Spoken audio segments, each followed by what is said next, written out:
Hi everyone, welcome back to Mel's Kitchen. In my last video I showed you two easy make ahead breakfast meals, blueberry chia parfait, blueberry yogurt chia parfait, and apple and cinnamon overnight oats. And today I'm going to show you another make ahead breakfast meal which is super easy and includes one of my favorite ingredients, eggs. Eggs are such an amazing source of protein, so easy to make. You can eat in so many different ways, fried or poached or scrambled or hard boiled or soft boiled.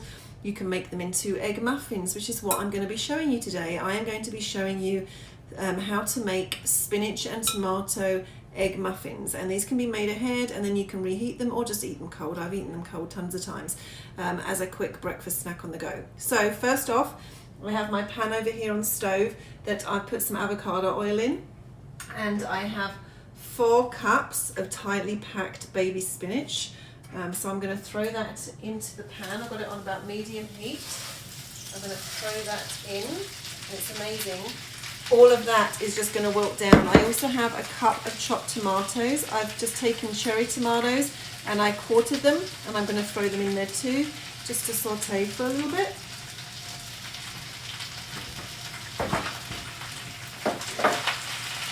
And we're going to leave that on there for now. And then in here, in this bowl here, I have 10 eggs that I've cracked. Now, when you're buying your eggs, ideally we want to be avoiding eggs that come from chickens that are confined, that are kept in confined feeding lot operations, which I try and avoid. Luckily, around here in Dufferin County, we have access to so many local farms, farmers markets, where we can have access to good quality eggs. I tend to buy mine from either Lamb Gardens and Bakery in Grand Valley, or if I'm in Erin, which I tend to be quite often, I'll stop off at Heatherley, and they do sell some local ones there. But yeah, get to know your local farmers. Buy eggs from chickens that have been allowed to see the light of day and go outside and graze and have fun and all that lovely stuff. Anyway, so 10 eggs in here. I'm just going to whisk them together. These are super easy. I'm doing spinach and tomato, like I said, but you can add in anything. You could do kale and sweet potato. You can add in cheese. I'm keeping the cheese out just because I'm dairy free most of the time. Sometimes I give in a little bit. But yeah, really, peppers, onions, mushrooms. Throw in some sausage if you wanted a bit of extra protein, fat, some bacon, like whatever you like, okay? Whatever is your preference. So I've whisked all those together. I'm just going to give my spinach and tomatoes another mix. It just takes a few minutes just for this all to wilt down. It's happening already. Okay, and I often drop some bits on the floor too. So in here, in addition to the eggs, once they're all whisked, easy as that, I'm just going to add some salt and pepper. Just whatever you like. Now, salt. I get a lot of questions about salt. Should we have sodium in our diet? Should we avoid having salt at the table? Now, obviously, if you have high blood pressure, you want to really be wary of how much salt you have in your diet. But I am a big advocate for adding, just got some egg on me, big advocate for adding sea salt or pink Himalayan salt, which I actually have in the cupboard. This is pink Himalayan sea salt, if you can see it. Oh, it tastes amazing. But really, the majority of sodium that we have in our diet comes from processed, packaged, refined and fast foods. The amount that you actually add at the table or into your cooking is minimal in comparison. So if you are eating predominantly a whole real food diet and you're making most things yourself, then the sodium content shouldn't be an issue, okay? And the difference between table salt and sea salt or pink Himalayan salt is really the amount of sodium. When you're talking about table salt, it's just like white sugar. Very refined, stripped of most of its nutrients, and it's about 90–95% sodium. Whereas when you're looking at things like sea salt, you're looking at things like pink Himalayan salt, then it brings it down. You're getting about 50% sodium, and the other 50% is amazing minerals that our bodies really need. Okay, anyway, diverted there. I'm going to give my spinach a quick stir. So as I said, in here I have 10 eggs. I just added some salt and pepper. Oh, it's getting good, it's getting good. And then the only other thing I'm going to add is a cup of water. Okay, so we're going to mix all that in. And by the time I've done this, my spinach and tomatoes should be ready. Only takes a few minutes. And like I said, if you're going to use anything like peppers and onions and mushrooms, kale, all of those lovely things, you can saute them up just for a few minutes like I'm doing with this.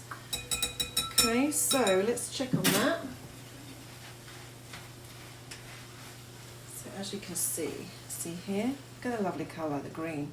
Now we really don't get enough greens in our diet, so this is a quick and easy way not only to get vegetables in your breakfast, but to get these lovely greens. So I'm going to just turn the stove off because I often forget to do that. I'm going to bring this over here, and then I have my muffin tray. So I actually use a silicone one. You can use your regular muffin trays. Just make sure, even with this, I've coated a little bit of coconut oil on each muffin tray so they don't stick. And then we're just going to put a little bit of the veggies in. I'm just going to grab another spoon. I'm going to use this one. Put a little bit of the veggies into each muffin cup. Okay. Doesn't have to be fancy. Doesn't have to look pretty. Just add it in, as I'm doing here. It's easy as that.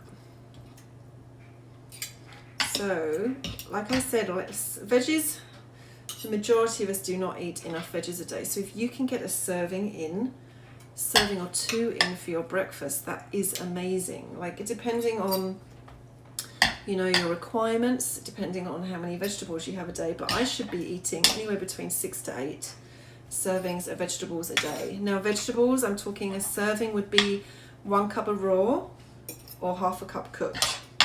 Oh, see, I know you can't see him, but Scout is right here. He smelt the veggies. He's coming right in. So yeah, like I said, it's easy. So if you're having cooked vegetables at dinner, like a cup of steamed broccoli would be 2 servings there. Hey, I'm just going to add some more, top it off a little bit more. Add some more tomatoes to some of them. More spinach than tomatoes.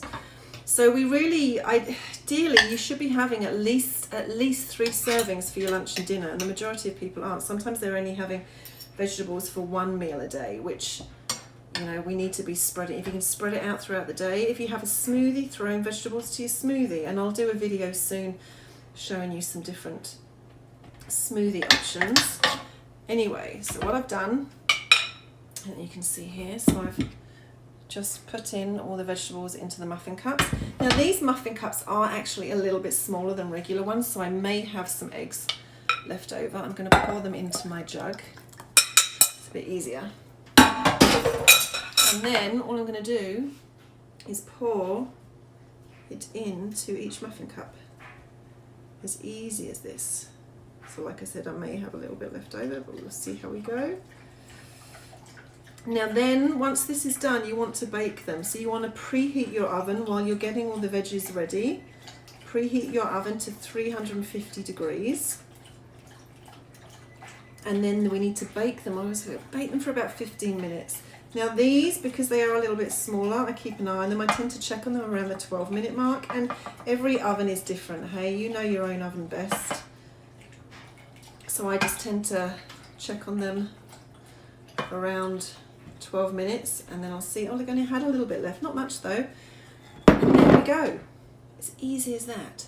So I am then going to put this in the oven, and I'm going to bake them for 15 minutes, 12 to 15 minutes. Now you could do this, you don't need to put them in muffin trays, you could put it in one dish and have it like a frittata, and then cut a slice off for breakfast. But the nice thing is it's made ahead. Like I said, if you want to reheat them, microwave them, or in the toaster oven, but me, I tend to just eat them cold. So it's as easy as that. Any questions, post below, or post pictures if you make these yourself. I would love to see pictures from you, or any comments or questions and ideas on what you would like to see in future videos. But I will be back again soon in Mel's Kitchen, so hit subscribe so you don't miss out on any future videos. Thanks for joining me, guys. See you again soon. Bye.